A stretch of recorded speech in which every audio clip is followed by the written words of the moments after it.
میرے گوشت کو کھا جائے اور میری ہڈیوں تک پہنچ جائے فامتحشت آگ میں جل جل کر میں سیاہ کوئلہ بن جاؤں فخذوہا ہڈیاں لے لینا فتحلوہا ان کو اچھی طرح پیس لینا راکھ بنا دینا ثم انظروا یوم الراحہ پھر دیکھنا اس دن کو جس دن ہوائیں چل رہی ہوں تو فَزْرُوهُ فِي الْيَمِّ میری راکھ کو سمندر میں پھینک دینا ہواؤں میں اڑا دینا جب وہ مر گیا اس کی وصیت کے مطابق اس کے گھر والوں نے اس کی نعش پر لکڑیاں کٹھی کر کے آگ جلا کر اس کو راکھ کر دیا پھر اس کی ہڈیوں کو پیس کر ذرات بنا کر ایک ہوا اور آندھی والے دن میں کچھ اڑا دی کچھ دریا سمندر میں ڈال دی فَفَعَلُوهُ یہ کام جب انہوں نے کر لیا نا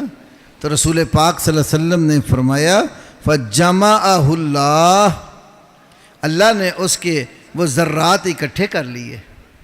جمع کر لیے اور اس کو زندہ کر لیا فَقَالَ لَهُ لِمَا فَعَلْتَ ذَلِكَ اللہ نے کہا میرے بندے تو نے یہ کیوں کیا ہے وصیت تو نے کی تو اس نے کہا میرے رب میرے پلے میں سوائے گناہوں کے کچھ بھی نہ تھا اور مجھے ڈر تھا کہیں میری پکڑ نہ ہو جائے تو میں نے تجھ سے ڈرتے ہوئے یہ وصیت کر دی کہ جب میں ذرات بن جاؤں گا اور مجھے بکھیر دیا جائے گا تو شاید میں پکڑ سے بچ جاؤں تو اللہ رب العالمین نے اس کو جمع کر کے زندہ کیا اس کی بات سن کر جب اس نے کہا من خشیتی کا میرے رب تیری خشیت تیرے ڈر سے میں نے کیا ہے فغفر اللہ لہو تو اللہ تبارک و تعالیٰ نے اپنے اس بندے کو بخش دیا اور معاف کر دی بندہ جب اللہ سے ڈرتا ہے گناہوں کی معافی کی کوئی سبیل رکھتا ہے اللہ اپنے بندے کو ضرور معاف کرتا امام بخاری علیہ رحمہ ایک اور حدیث لائے صحیح بخاری میں رات کے وقت اچانک جب بندے کی آنکھ کھل جائے گھبرا کر اٹھ بیٹھتا ہے جو ہی گھبرا کر اٹھ کر بستر پہ بیٹھا اس کی زبان پر کیا کلمات آئے لا الہ الا اللہ وحدہ لا شریک لہ لا الہ الا اللہ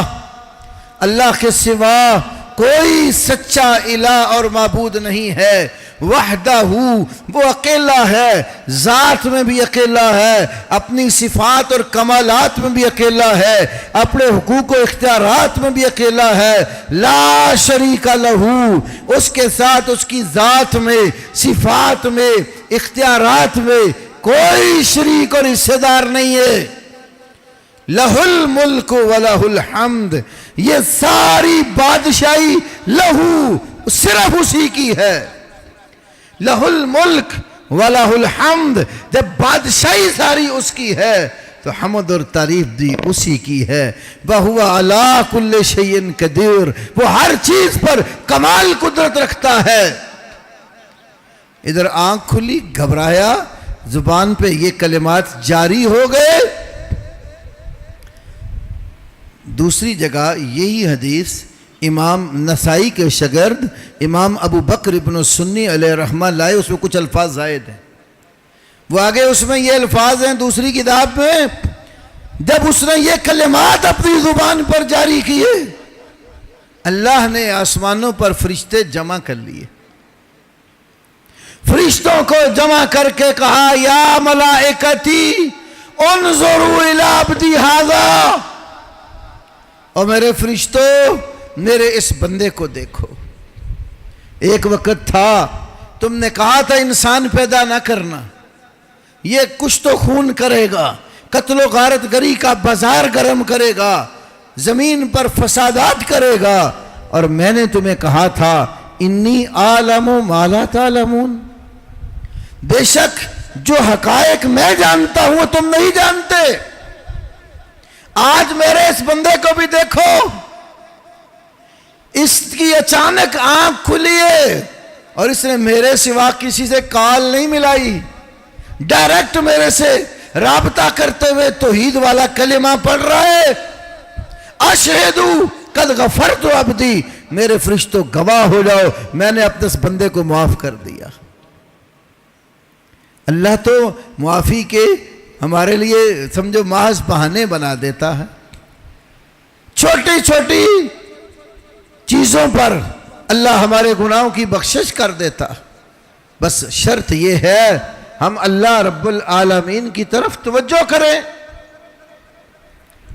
جب بندہ گناہ پر ندامت اختیار کر کے اللہ کے آگے رو کر معافی مانگتا ہے، اللہ اپنے بندے کو ضرور معافی دیتا ہے۔ نسائی شریف میں ایک اور حدیث ہے، ترمذی شریف میں بھی ہے، 2 قطرے ایسے ہیں جن پر اللہ نے جہنم کی آگ حرام بنا دیے، ایک خون کا قطرہ ہے اور ایک آنسو کا قطرہ ہے۔ خون کا وہ قطرہ جب کوئی مسلمان جہاد فی سبیل اللہ کے لیے اٹھا اور اللہ کی راہ میں نکل گیا، دشمنان دین جو مسلمانوں کے مقابلے میں مسلمانوں کی نسلیں، مسلمانوں کے خطے اور علاقے ان پر قبضہ کر کے تباہی اور بربادی پھیلا رہے ہیں، اور یہ مجاہد اٹھا اور اللہ کے دین کے لیے میدان مقتل میں گیا اور جا کر اللہ کی راہ میں لڑا، اور جب لڑا اللہ کی راہ میں دشمن کے ساتھ، اس کے جسم پر دشمن کی طرف سے وار ہوا اور اس کے وجود سے خون کا قطرہ نکلا، وہ قطرہ خون جو فی سبیل اللہ مرد مجاہد کے جسم سے نکلتا ہے، اللہ اس پر بھی جہنم کی آگ کو حرام بنا دیتا۔ اور دوسرا آنسو کا قطرہ جو کسی گناہگار مسلمان کی آنکھ سے احساس ندامت میں نکلتا ہے، وہ اپنے اللہ کے حضور غلطیاں اپنی یاد کر کے اللہ سے معافی کی خاطر شرمندہ ہو کر رو کے معافی مانگتا ہے، جب اس کی آنکھ سے آنسو کا قطرہ بہہ نکلتا ہے، اللہ اس پر بھی جہنم کی آگ حرام بنا دیتا۔ تو اللہ تعالیٰ سے جو معافیاں مانگتے ہیں، اللہ کی طرف رجوع کرتے ہیں، توبہ استغفار سے کام لیتے ہیں، اللہ ان کو معاف کرتا ہے۔ اس کا اعلان ہے، نہیں یعمل سوءا او یظلم نفسہ ثم یستغفر اللہ یجد اللہ غفور الرحیم، جس نے کوئی بھی برا عمل کر لیا یا اپنی جان پر ظلم کر بیٹھا، اس کے بعد اس نے استغفار کیا، توبہ کی، گناہ کی بخشش مانگی، یجد اللہ غفور الرحیم، اللہ کو بہت زیادہ بخشنے والا از حد مہربان پائے گا۔ اللہ کے نبی صلی اللہ علیہ وسلم نے کتنے ہی لوگوں کے ایسے واقعات بیان کیے جو اللہ کے حضور توبہ اور استغفار سے کام لینے والے تھے، بڑے بڑے جرائم کا انہوں نے ارتکاب کیا، لیکن اللہ رب العالمین نے ان کے جرائم کو معاف کر کے ان کو اپنی جنت کا وارث بنا دیا۔ میں 1-2 حدیث رسول اللہ صلی اللہ علیہ وسلم کی عرض کرتا ہوں۔ صحیح مسلم کتاب الحدود، امام مسلم رحمت اللہ علیہ نے اپنی صحیح میں ایک لمبی حدیث ذکر کی ہے، حضرت ماعز کی اور ایک غامدیہ قبیلے کی عورت کی، دونوں سے جرم کیا ہوا تھا؟ زناکاری کا ارتکاب کیا۔ حضرت ماعز اسلمی کا علیحدہ واقعہ آتا ہے اور غامدیہ قبیلے کی عورت کا علیحدہ واقعہ آتا ہے، دونوں کا خلاصہ آپ کے سامنے عرض کرنے لگا ہوں۔ غامدیہ قبیلے کی عورت آئی، یا رسول اللہ صلی اللہ علیہ وسلم، مجھ سے غلطی ہو گئی ہے، اقیم علی الحد وطہرنی، میرے اوپر جو میری شرعی حد بنتی ہے وہ لگا کر مجھے گناہ سے پاک اور صاف کر دو۔ پوچھا بی بی کیا غلطی ہوئی؟ کہا یا رسول اللہ زنا کر بیٹھی ہوں اور حمل ہو گیا۔ فرمایا بی بی چلی جا، جس وقت بچے کی ولادت ہوئی پھر آنا۔ اقرار کیا۔ اب اللہ کے رسول اور اس کے سوا کوئی تیسرا بندہ سننے والا نہیں ہے۔ اللہ کے نبی نے پردہ ڈالنا چاہا اس کے اوپر، کہا بی بی چلی جا، بچے کی ولادت کے بعد آنا۔ یا ضمناً ایک بات عرض کرتا چلوں،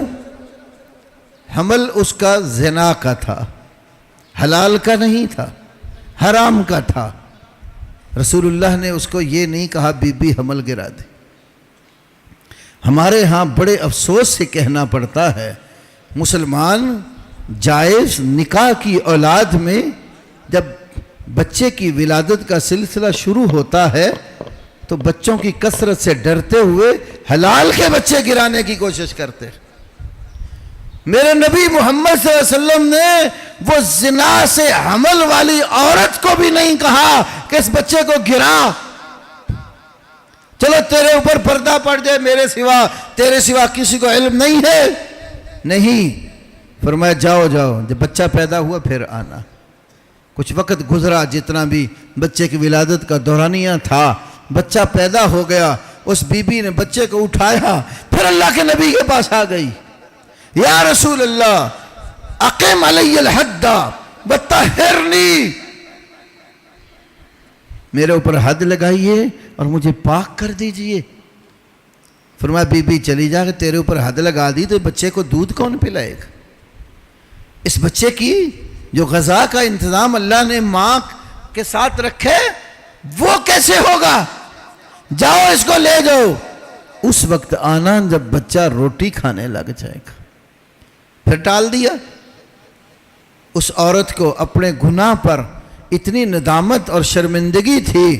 کہ وہ احساس ندامت میں گناہ کی معافی چاہتی تھی۔ پھر 4 مہینے کے اندر مسلم کی حدیث میں ہے 4 مہینے کے اندر بچے کو روٹی کھانا سکھا دی، اور جب اٹھا کر لائی بچے کے ہاتھ میں روٹی کا ایک ٹکڑا، جس بات کی علامت تھی کہ اب یہ کھانا کھا لیتا ہے،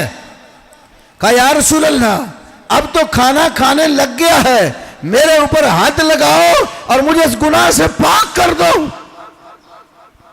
آپ نے دیکھا یہ بی بی حد لگوانا چاہتی ہے اور میرے بار بار ٹالنے سے دوبارہ آتی ہے۔ آپ نے صحابہ کرام سے کہا اس کے کپڑے اس کے اوپر مضبوطی سے باندھ دیے جائیں اور زمین میں گڑھا کھود کے اس کو نصف تک زمین میں گاڑ دو، اور پھر فرمایا رجم کیا جائے، اس کو پتھر مارے جائیں۔ کہ شادی شدہ زانی کی سزا پہلی کتابوں میں بھی، تورات میں بھی رجم تھی، ہماری کتاب کے اندر بھی شریعت میں بھی رجم ہے۔ اب اس کو صحابہ پتھر مار رہے ہیں۔ جب ایک پتھر نوکیلا سا کوئی لگا تو جسم میں لگتے ہی خون کا فوارہ نکلا، اور رسول اللہ کے وہ صحابی جنہیں سیف من سیوف اللہ کا لقب زبان رسالت سے ملا، اللہ کی تلوار خالد بن ولید رضی اللہ عنہ کے کپڑوں پہ گھرا۔ حضرت خالد نے اس بی بی کو کوسنا شروع کر دیا۔ اللہ کے نبی نے کہا مہلن یا خالد، خالد ٹھہر جا، اس بی بی کو برا نہ کہے، یہ اپنے گناہ کی ندامت اور معافی میں اتنی سچی توبہ کر چکی ہے، لَقَدْ تَابَتْ تَوْبَةً لَوْ قُسِمَتْ عَلَىٰ أَهْلِ الْمَدِينَةِ لَوَسِعَتْهُمْ، اس نے اتنی سچی توبہ کی ہے اگر اس کی توبہ مدینے والوں پر تقسیم کر دی جائے پورے مدینے کو اس کی توبہ کافی ہو۔ تو جو ندامت اختیار کر کے شرمندہ ہو کر گناہوں سے معافی مانگتے ہیں، پروردگار ان کے گناہ معاف کرتا ہے اور ان کو بخش کر اپنی جنت کا وارث بنا دیتا۔ اسی طرح آپ نے بڑا مشہور واقعہ ہے، سنا ہوگا، ترمذی شریف میں بھی ہے، مسند دارمی، مستدرک حاکم اور مسند احمد میں، ایک شخص نے پہلے لوگوں میں سے 99 بندے قتل کر دیے تھے۔ اور پھر ایک راہب کے پاس آیا جو ان کا پادری، ڈرنے والا درویش صفت انسان، اور اس کو کہتا ہے انہو قتل 99 نفسا فہل لہ من توبہ، 99 بندے قتل کر چکا ہوں، کیا میرے لیے کوئی توبہ کا راستہ ہے؟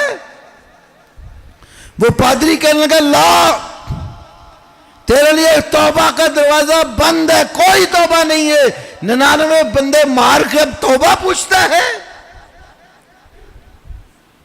فَقَتَلَهُ فَقَمَلَ بِهِ مِئَةً، اس نے اس پادری کو بھی قتل کر دیا اور سینچری پوری کر دی،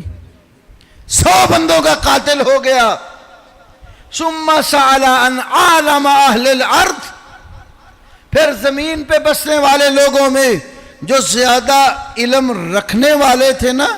ان میں سے ایک عالم کے پاس آیا۔ یہ راہب اور عالم میں بھی بڑا فرق ہوتا ہے، پادری اور عالم، درویش، پیر اور عالم، ان میں بڑا فرق ہوتا ہے۔ عالم شریعت جانتا ہے، اللہ کے احکام جانتا ہے، اس کو شریعت کے مسائل کا اور لوگوں کے شرعی احکامات کا علم زیادہ ہوتا ہے۔ راہب اور پادری اور درویش قسم کے لوگ وہ علم پوری طرح نہیں رکھتے۔ آج بھی ہمارے ہاں یہی دیکھیں، یہی حال ہے، جتنے بڑے بڑے پیر یا بزرگ ہیں تو ان کو وہ علم نہیں ہوتا جو علماء کے پاس ہوتا۔ تو وہ ایک عالم کے پاس آیا اور اس کو کہا، اس نے 100 بندے مار دیے ہیں، فَهَلْ لَهُ مِن تَوْبَةٍ، کیا اس کے لیے کوئی توبہ کی صورت ہے؟ وہ عالم کہا ہاں تیری توبہ ہو سکتی ہے، وَمَن يَحُولُ بَيْنَهُ وَبَيْنَ التَّوْبَةِ، تیری اور تیری توبہ کے درمیان کون رکاوٹ بن سکتا ہے؟ توبہ اللہ سے تو نے کرنی ہے، معافی تجھے پروردگار نے دینی ہے۔ انطلق الی ارض کذا و کذا، فلانے